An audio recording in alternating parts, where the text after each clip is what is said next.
Welcome back to Trusted Transitions. For the final segment of today's show, I have Tracey back in the studio with me.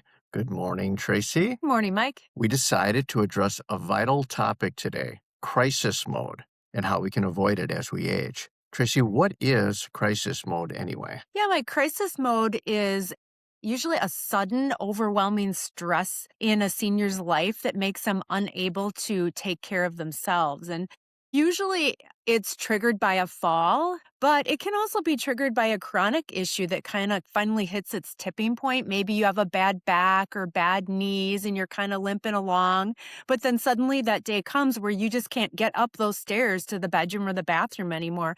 And now you're going to need to make some big changes. Right. As a realtor, I see this every month. I meet with folks who find themselves living in homes that are no longer suitable because of their age, and it's typically they realize their home is just too big to manage, really.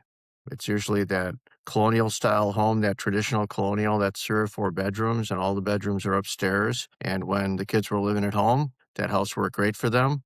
But now that the kids are out of the house, it's really more of a burden. It's just more room to clean, more room to heat. And almost always, it seems like that full bathroom is on the second floor. So they need to navigate stairs when a first floor bathroom would make a lot more sense. And honestly, even if or I should say, even when that first floor bathroom is on, that main bathroom is on the first floor, the door for the bathroom usually isn't wide enough for a wheelchair. And then also laundry, right? Laundry is almost always in the basement as well. So it's really difficult oftentimes to avoid the stairs. And that's just inside the house. What about the exterior of the house? Right. Yeah. We see a lot of deferred maintenance. The exterior of the home maybe is chipping, paint is chipping, things like that needs some paint. The lawn can be overgrown. Maybe the leaves have been sitting there for several seasons. Some of them could use a power washing. Right.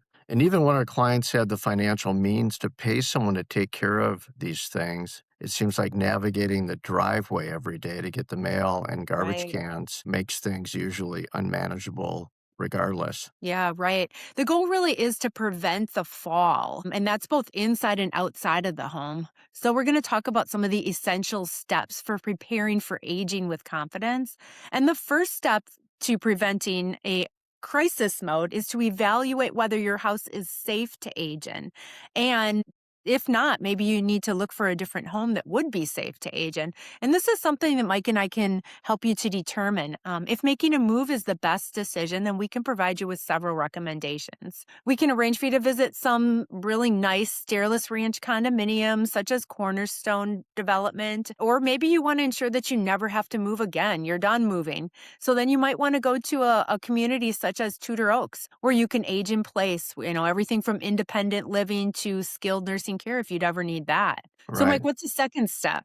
Yeah, that's good. So the second step is to prevent a crisis mode. The second step to prevent a crisis mode is to have a plan for how you will pay for extra care and who will provide the care in the case care is needed. Yeah, do you have long-term care insurance, maybe health insurance, or maybe you're a veteran and you have some veterans benefits? Those are all important things to get in order. Otherwise, maybe it's just going to come from your own savings or investments. And then Yeah, who's going to provide the care? right, right. No, those are good things to consider. What's the final step to preventing crisis mode? Well, step 3 and the final step is to be sure that you have a living will created.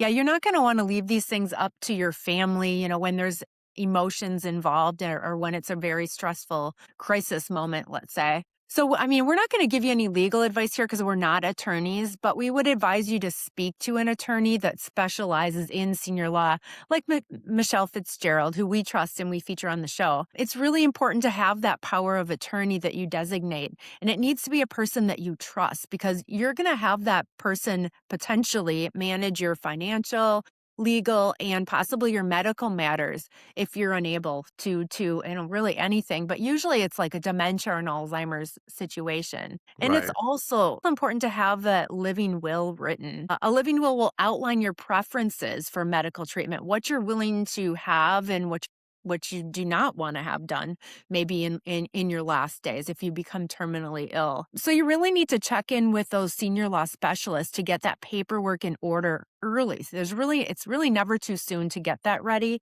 because you're also going to need possibly some witnesses and to have these things notarized, and you just want to do it right. So to recap then, preparing your home, planning for care expenses, and involving your support system are the three key steps to avoid crisis mode as you age. A little planning now can offer peace of mind for you and your loved ones. Thanks for tuning in. We hope this was helpful. And remember, if you or a loved one have questions, please visit our website at trusted-transitions.com or call Tracy and I at 262 366 4600. That number again is 262 366 4600 to take the first step. Remember, with a bit of preparation, you can look forward to your golden years with confidence.